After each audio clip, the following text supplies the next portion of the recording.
আমার ভাইয়ের আটকে রেখে আমার ভাইয়ের সরাই দেন আমার ভাইয়ের আটকে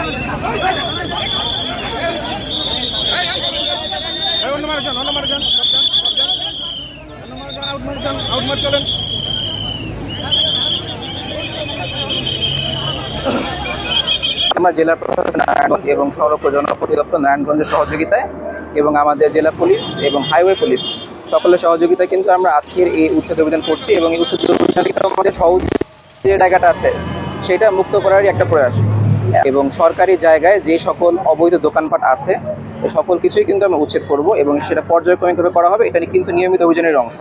এইটুকুই না, আমাদের কিন্তু এই যে ঢাকা চিটাগাং হাইওয়ে সাইনবোর্ড থেকে শুরু করে কাঁচপুর পর্যন্ত এই অংশটুকু কিন্তু খুবই ক্রুশাল। আপনারা জানেন এখানে মোড়ে মোড়ে দেখবেন যে অবৈধ হকার রাস্তা দখল করে আমাদের 3 লেনের রাস্তা দেখা যায় যে 2 লেন দখল করে 1 লেনে গাড়ি চলাচল করছে।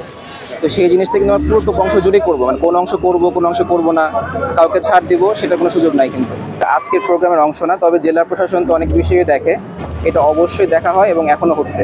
আমরা হাইওয়ে পুলিশ, জেলা প্রশাসন সহ সংশ্লিষ্ট যারা আছেন, যত স্টেক হোল্ডার আছেন সবাইকে নিয়ে আমরা কাজ করছি এবং একই সাথে আজকে আমি শুরুতে যেটা বলেছি, আমাদের কিন্তু সাধারণ মানুষের, আমাদের ব্যবসায়ীদের সবার কিন্তু সহযোগিতা লাগবে। সবার সহযোগিতা পেলে অবশ্যই আমরা সফলভাবে কাজটা করতে পারবো। আমরা চেষ্টা করে যাচ্ছি, শুরুতে যেটা বললাম সবার কিন্তু সহযোগিতা লাগবে। আমরা যদি আজকে করে যাই, যদি মানুষের এবং ব্যবসায়িক গোষ্ঠীর সহযোগিতা না পায় সেক্ষেত্রে কিন্তু ধরে রাখাটা খুব কঠিন। বাট আমরা নিয়মিত অভিযানের অংশ হিসেবে আজকে আসছি এবং কন্টিনিউ করে যাবো। এটা দেওয়ার পরে আবারও বসে এবং আমাদের সামনে সেটা প্রকাশিত হয়, আমরা যথাযথ আইনানুগ ব্যবস্থা গ্রহণ করবো।